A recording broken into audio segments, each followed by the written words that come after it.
सकाळी नाश्त्यामध्ये बनवलेला होता इडली सांबर. आता सकाळचा नाश्ता पोटभर झाला की उन्हामुळे दुपारी काही जेवण जात नाही.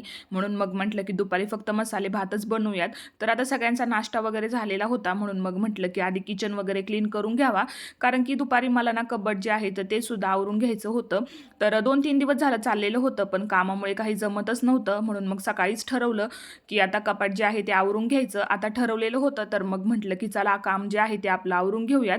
तर कपाट वगैरे आवरून घेतलं. त्याच्यानंतर मग मसाले भात सुद्धा लावून घेतला. सोबतच कलिंगड जे आहे तर ते सुद्धा कट करून घेतलं. चहाचा टायमिंग झालेला होता दुपारी, तर सगळ्यांना चहा दिला.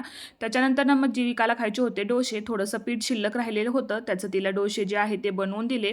संध्याकाळच्या स्वयंपाकाला सुरुवात केली. जेवणामध्ये होतं वांग्याचं भरीत.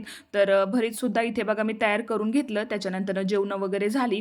किचन ओटा जो आहे तो सगळा क्लीन करून घेतला आणि मग संध्याकाळच्या वेळी थोडेसे ड्रायफ्रूट जे आहेत ते भिजायला घातले. आवडला असेल मिनी ब्लॉग तर चॅनलला सबस्क्राईब